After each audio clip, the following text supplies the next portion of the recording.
my channel, we are right back at it to talk about Ready to Love. I know I missed episode 1, but episode 2, didn't really too much happen in episode 1, to be honest. Episode 2, we're getting a little bit more of trying to peep and, suss out what kind of men these dudes are. And honestly, it just kind of seems like every season it's the same, dirtbag, corny ball, player, want to be a player, I just crush a lot, type dudes, just in a different body. And so here it is. We have Carrington, the entanglement dude. And then we have Corey, the cornball, who's like Troy. He reminds me of Troy last season. Troy kept talking about, I got the touch. It's a kiss on the cheek. And he invites ladies up to get him all flued out on vacations and stuff like that's his signature. And so Corey, he does, I excel on dates. That's what I do. That's my thing. Like, he literally reminds me of Troy. Like, if y'all know what I'm talking about, drop it in the comments.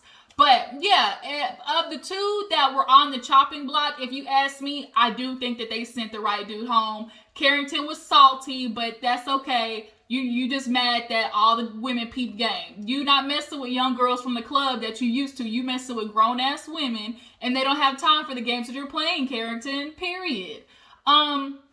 But yeah, let's go ahead and get into the show so I can watch Love and Marry Huntsville as well as get this dude done. I right now have it up in a little knit hat. I've been looking for like those either like the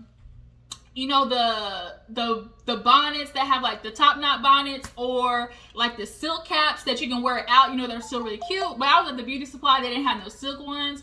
But I found like the knit kind. So like it's like a little knit cap that you can kind of like wear out and stuff, so you're not looking too crazy. But I think it's kind of cute. Like, it's black. I could get another color. I might go get another color. But yeah, it's doing what it's understanding the assignment, which is to hold the hair back and not look crazy. But I'm gonna go get my hair done after this. We gotta go have get that shit flat iron, fried dyed, laid to the side, so I can start doing more TikToks, because that's where my goal is. We're gonna start moving to TikTok, where I'm gonna ask more questions and do kind of like shorts of extensions of shows that I review. But nonetheless, let's go ahead and get to Ready to Love. If you're new to my channel, hit that subscribe button. Everybody else, drop down in the comments and let me know, of the two that were on the chopping block, Corey and Carrington, do you think they made the right decision? So we open up the episode with everybody, meeting up with Uncle Tommy, and he's letting them know it's women's decision, this week, and, the men, you gotta be on your A game. So all the women are arriving. Tasia comes in first. Aisha comes in. Like, Aisha, like, I know women, like, she's from New York. I was born in Queens, so I know, like, the swag of Aisha. And I'm not gonna lie, the first episode, I was not liking her. I think Bondi had it right when she was talking about, like, Aisha is almost like the Alexis of the season, where it's like she fly. She all about that. She all about looking good, da-da-da-da. But I feel like the difference between Alexis and Aisha, that's her name, right? I think it's Aisha. The difference is you can tell Aisha's not like the pick-me bitch. Like, Alexis was doing everything, to try to get these dudes' attentions, but she did the work. She's on her grown woman stuff. Alexis, she didn't do the groundwork to fulfill, the holes of herself, because if so, she would have been going after that lame ass dude she was going for. What was his name? AJ or some shit like that? Yeah. But I liked, after this episode, I saw a different side of her when she was meeting with Carrington. That fuck nigga. But she comes in, all the dudes is she's like, I'm used to, whipping necks, and they sure were doing it all right. And so all the ladies are sitting down talking. We see a little short where Tyrone, I like Tyrone, even though he's socially awkward, you can tell he's like a good dude. The only problem is he's real quiet and socially awkward, and those are the ones that you kind of be nervous, like, is this nigga gonna snap one day and bust me across the head, because he revealed the things that he was struggling with, from being in the army and, in the service. They go through a lot of shit over there and come back home and have mental health issues, and, the women that they be with be punching bags, like, literally. So, God forbid, I would hate, like, he be one of those dudes. He doesn't look like it, but you just never know. But yeah, so Tyrone was having a cute little moment. Carrie was talking to Carrington. Carrington was just like, I feel like he gets in relationships for himself. Like, he's a dude, like, he's like, I'm gonna find me a girlfriend. Like, the reason he's in a relationship is only to serve what he needs. It's not to be a reciprocated thing. So now he's asking Carrie, what do you like? He literally asked her, what do you like to do? 4 different ways. Well, what do you like to do in your free time? Well, which could you see yourself doing with me? Well, what else do you like reading books, or what do you know? What do you do when you're reading books? It was kind of like, bro, like he asked the same question just 4 different ways, like. And so Carrie was kind of feel like, this is more like a Q&A. Like, there really was no deep, like, there was no conversation, only questions. Like, it's different when, like, you're conversating, there's, like, fluid, words going back and forth, but all Carrington kept doing was asking questions. There's a difference between asking questions and conversation. Bruh, this was for real a Q&A, and it was sad. What else was sad was Corey and Sabrina. Y'all, when I say this comparison, I'm telling you, you're not going to be able to unsee it. Sabrina, for the classics, for the people who love the classics, tell me her aura and just like how she carries herself does not remind you of, not Angela Bassett, what's the freaking girl that plays her? Dang, I cannot remember her name. A thin line between love and hate, y'all. Martin Lawrence and the woman. I cannot think of the name of the actor's name. But doesn't she give off that, like, every time I see Sabrina, I just think of her, because it's like, she just gives off that aura of like, I know I'm just that bitch. Like, when I walk in the room, and she has a good personality, she commands, like, she just reminds me of her so much. I cannot think of her name, but the actor. If you watch A Thin Line Between Love and Hate, drop down in the comments and you know what I'm talking about. Does she not kind of give you that feel? But nonetheless, Corey, he was over there just trying to, like, I don't know. He has an obsession with getting people on dates. So he's like, well, what do I need to do, like, for you to see, the connection that we have? Like, what I need to do to get you on a date? And she was like, well, how about let's just talk right now since I have you here. The energy, the vibe here is real sexy. Like, he's like, yeah, the vibe here is sexy, but I just do better in dates. And she's like, slow your roll. Like, how about you just, like, we get to know each other? It's like, well, I just rather do a one-on-one because, now it's just getting ready to turn into a Q&A. And it's like, why would it be a Q&A? Like she said, no, you have, the space that you're in or wherever that you're at. Like, how about you just make the best of it? And that's the type of person that, I prefer people who know how to make the best out of, whatever situation we're in. Like, if you're a person, because it doesn't go your way, you automatically, like, shut down, or you become, like, a grumpy or mopey person, like, it's like, I don't like that. And so you can tell Sabrina doesn't like that either. It's like, okay, we might not be on a date, but it's just me and you, so how about we make the best of it because it is me and you. Ask me some questions. I don't know, hell, but my previous date, I asked you questions about your childhood. Like, he was just so obsessed with getting her on the date that she was turned off. And he was like, he's like, well, I love you to try to make women laugh. And she's like, well, you ain't making me laugh. And then he always is talking about, like, oh, well, this is what I'm good at. I'm good at making, a woman feel comfortable. And, I excel at, creating an energy that a woman feels, free to be herself. And it's like, what? Corey has issues. So then we see a little scene with Courtney and Cornelius. We all know Courtney looks like the wild child that all the dudes are gonna like. Super, alpha energy, controls the room, super sensual. So of course the guys like that. So then, everybody is leaving and Corey ends up helping Moomin with her tire.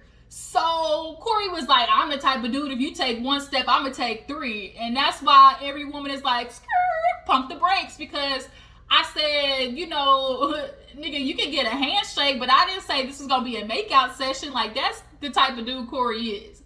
So he goes on a date with Moomin, and he taking selfies and whatnot, and talking about, oh yeah, finally, things are turning around. I got a date. This is what I excel at. This is what I do. And so Moomin comes and he's like, I just figured, we could walk around, enjoy the scenery while I enjoy, the beautiful scenery of you. He's like, that was a corny line. Yes, it was. I really feel like Corey reads books like How to Get a Woman, you know, for Dummies. Like, I really feel like he Googles, you know, how to be a player. Like, he watched the movie How to Be a Player, because he's always, you can tell he's calculated and trying to say the right smooth operator thing, and it always goes wrong. So they sit down, lay out the blanket, and he's talking to her, you know, he's asking, did her perception of him change? And she's like, yeah, you know, you helped with my tire, and it made me realize, okay, you might not be an asshole, you might be a lot sweeter. And, you know, Moomin, of course, is talking about, you know, I never really go for the corny dudes, you know, I never really go for the ones like him, but I'm trying to do something different. So all Corey does is, it's one-liners, it's a game, like, it's about achieving the end goal. It's never really about being in the moment. We have yet to see him have truly conversation with any of these women. So he like tries to get down, but then tries to do some smooth move and gets behind her and was like, well, I figured our next date would be on a horse, so I'm trying to, you know, pretend how it is on a horse. And it's kind of like, what? My nigga, like, did you really just do that? I look at my space and stuff, and you like dry humping me on this tree trunk, like, bruh, get off of me.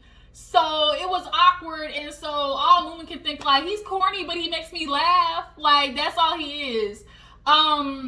When I think of Corey, I think of Corey is the dude that was nerdy, did not get a lot of women, you know, growing up. He probably didn't get a lot of attention either. You can tell he's scrawny. So he got older, hit the gym, you know, got a little couple of muscles on him. So the lady started showing him attention, and it boosted his, you know, his confidence. And so now he goes into every situation thinking like, ooh, I'm gonna get a date. Like, he gets a high off of knowing he got a date. Like, it's weird.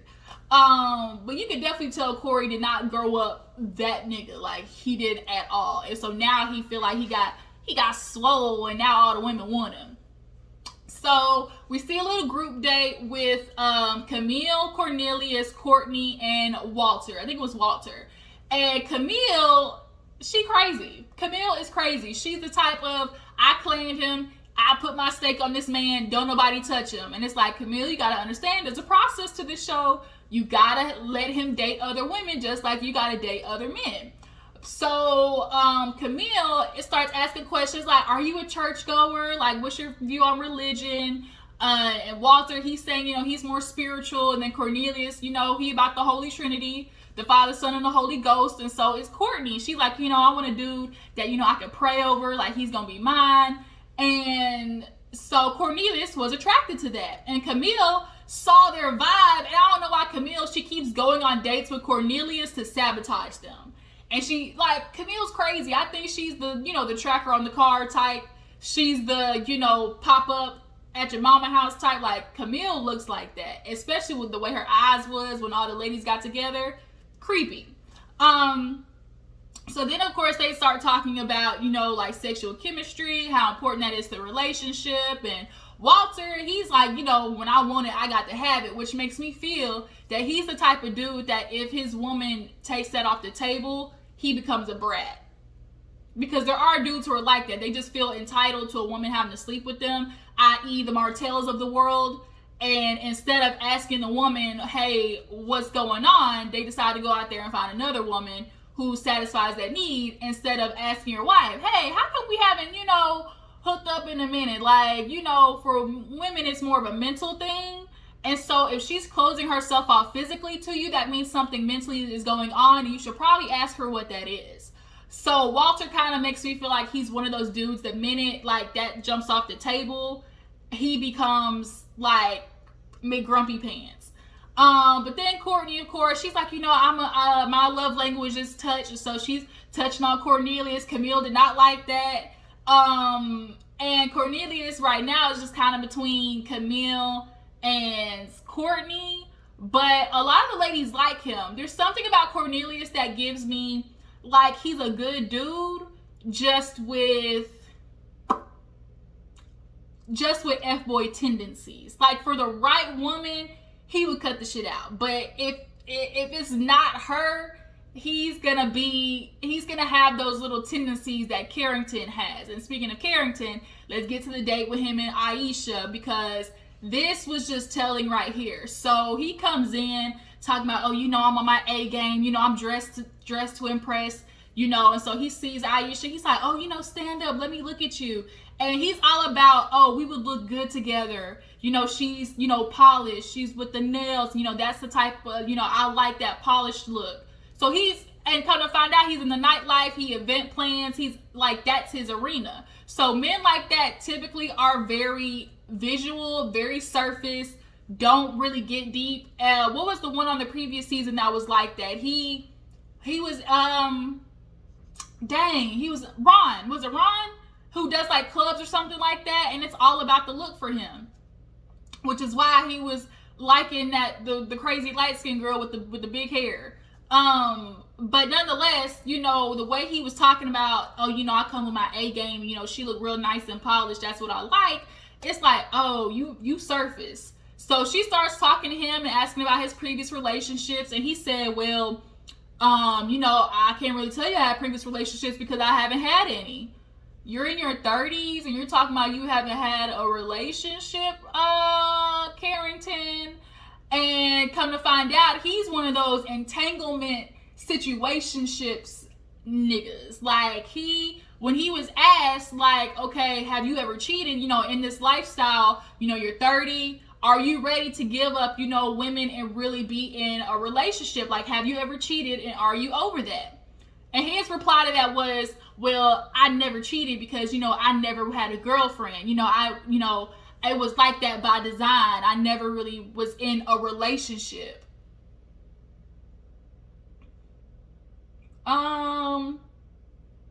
Carrington, who do you think you're fooling?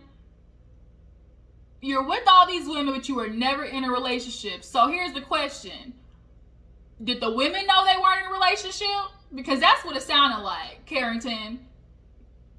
It sounds like you were basically telling women what they want, calling them over, doing Netflix and chill. You was taking them out and treating them as girlfriends, but not putting on the title. So when she does catch you talking to another woman, it's like, but we never put a title on anything. Is that the type of nigga you are, Carrington? Because that's what it's looking like. For you to sit there and say, oh, there's no possible way I could cheat because I, never really had a relationship. I never had a girlfriend. But apparently word on the street is one of the girls that he was talking to blasted him. I wonder what she said. I need to go look and see. But apparently she was talking about Carrington, saying how he was. And then the mama came to his defense. He's clearly a mama's boy. So that's why he feel like he can't do no wrong. Because at the end, he really felt like he didn't do anything wrong. But Aisha saw that, was like, ooh, that's a red flag. And especially I really appreciate what Aisha said too. She was like, look, I was with this dude from when I was 19 to 31. I left, we are no longer together. But I really appreciate the fact that she said I was not getting ready to go into another relationship broken. She's like, I got therapy and I became whole. I got my kids' therapy. She talked about how, like, in the Black community, like, therapy is just kind of looked at like a no-no.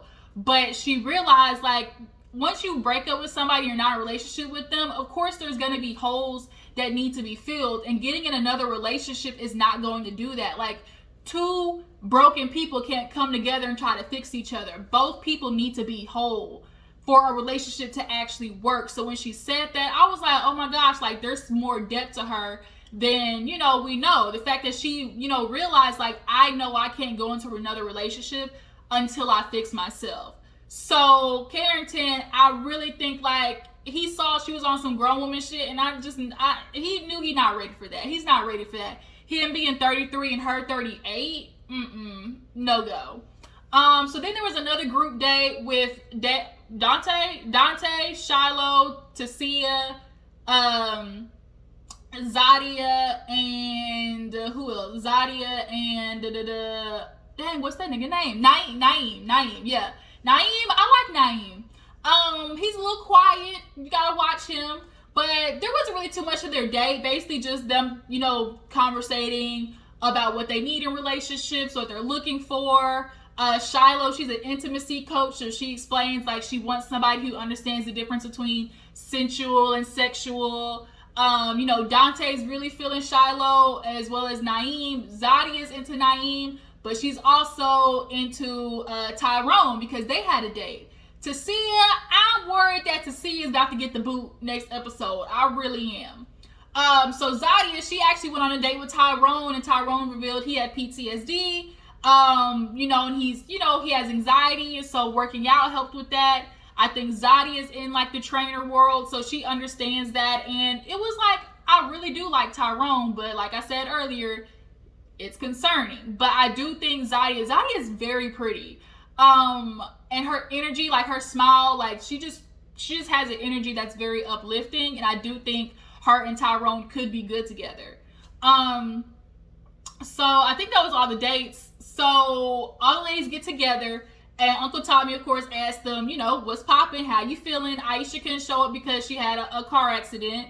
But he goes around asking, everybody, who do they like? Kamil, of course, said Cornelius, ow. And Tommy was like, what the was that? But she's like, I just really like Cornelius, like, he's mine. And everybody else was like, well, bitch, I like Cornelius too. And her face was so stank. She literally gave everybody the evil eye. She was like, the evil eye, if I ever seen one. So then everybody was like, I like Cornelius. I dig him. Carrie talked on the phone with him for 3 hours. Moomin talked about how she liked Corey, but everybody else was like, bitch, I don't know what you see in him. Who else did they like? They talked about Cornelius. Oh, Walter. Sabrina's really into Walter. I do like their vibe. She said Carrington tried to back her in a wall into a corner and be like, bitch, look, I know I'm younger than you. If you don't like it, then I can't do nothing about it. And Sabrina definitely was not here for that energy. And a lot of the ladies feel like Carrington is calculated, and he is. And we spotted it. That's why you got the boot. So then, they get to the last 2 dates, which is Corey and Carrington. Tasia is the one who talks to Corey, and he walks in with the usual, like, on par, trying to have game, and he's hugging her, and he damn near has his hand on her booty, and she's like, bruh, like, bring it back up. He's like, well, with your permission, you just met this woman really for real, and you trying to touch her booty already? Bruh, creepy. So she sits down and lets him know, like, Corey, it's not looking too good for you, my nigga. Like, a lot of ladies are kind of feeling like you with the games, you're not really being serious. It's just looking a little skimp, okay, on the amount of love that you might be able to give. So Corey's like, well, what about now? Am I giving you that energy, like, I'm playing, or, what do you feel about me now? She's like, well, it's good right now. But I'm just letting you know, like, it's looking a little scary for you with the ladies right now. And the way he was blinking, did anybody else catch that when he was blinking like this? I was like, he got something in his eye. But she tells Corey that, you got to pick it up. You're ready to love, but we just gonna tell you on thin ice. So he finessed Tasia out of a second date. I don't know how he's finessing these women out of dates. I guess the corniness is endearing. We'll just put it that way. The corniness is endearing. So then we get to Carrington. Oh, Carrington. Carrington is speaking with Kamil, and she said the word consensus, and his little antennas, this nigga antennas went up talking about consensus. This don't sound good. So he was like, so is this a date? Or she's like, well, I'm just letting you know the ladies came to a consensus. It's looking like, you kind of have a wall up. I feel that you really have a wall up, and the ladies feel, they kind of feel like you're calculated. So then he pulled so we're talking about the other ladies now. Yes, because that's what happens. All of the ladies talk to you, and all of the ladies have to feel, are you ready to love? So yes, my nigga, we are talking about the other ladies. The way he said it was hella condescending. He really was trying to put it back on her, and then was like, well, you see me now, like, I'm here on a date, like, so it ain't all me. And it's kind of like, what?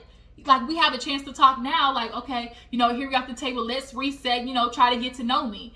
And she was like, well, there is a process here. Carrington thought he was slick. Carrington really thought he was going to try to finagle her into forgetting the process, which is, bruh, you not ready to love. He really tried to, like, well, let's finish the date on another note. No, we not finishing nothing, bruh. You going to pack your shit and you going to go home. So then, before that, when she was like, the ladies kind of feel like it's real surface with you, you know, it's real calculated. And he was like, well, you know, whether I'm calculated or not, that can be in my personality. But honestly, it just seems like the ladies can't hold a conversation.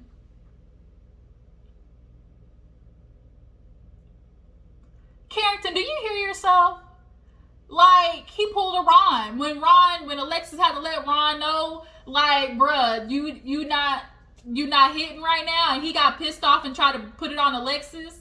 And so here it is, Carrington getting pissed off, trying to put it off on the ladies, like, they can't hold the conversations. They not the caliber of women for him. You know, he knows he's all this, basically, him and his little dangling earring. Like, bruh, it's enough. So that consensus word again. She was like, you know, there's a process, and the consensus is, and he basically said it. You're not ready. I'm not ready to love. He tried to pull a David. I'm not ready to love. Yes, that's it. Finish your drink. You know, button up your jacket and go home and go text the other women that probably think they're in a relationship with you, Carrington, because that's really what it is. You have women feeling like they're in a relationship with you, and then when you go off and you go mess around with all these bitches at the club, and they be like trying to confront you about it, you always hit them with the okie doke of, but we don't have a title. We never had that conversation. Man, what are you talking about? Like, we just dating, but we not together. That's Carrington. I can't stand niggas like him. I can't. Don't have a woman doing girlfriend shit and doing stuff for you, because honestly, you just do it. A lot of dudes do it for getting the benefit out of monogamy. You don't tell a woman that you want to be serious, but you'll convince her and you'll say all the right things and omit certain information so she feels like she's in a monogamous relationship, and you get the benefits of that, but low-key, you still out there doing what you doing, being community peen. Carrington, you deserve the boot, and your mama need to back off, because it's enough, okay? You clearly didn't work told enough that what you doing was wrong. But I was ready to love you guys. Yeah, tell me how you guys feel about Corey being saved. Are there any other dudes that you're feeling, you know, that are kind of like floating under the radar that might need to be, you know, getting that ass kicked to the curb? And do you guys feel like, I'm ready to see what Carrington's going to do at the reunion, because I know he's going to have some shady shit to say. But next week, the ladies are, you know, on the chopping block. A lot of the dudes, I'm a little concerned. Looks like Aisha and Phil are feeling each other. So we'll see how it goes. I will be back to talk to you guys about Love and Marriage Huntsville. So y'all stay tuned. Make sure to follow my Instagram and Twitter. And I'm going to catch y'all guys later. Bye.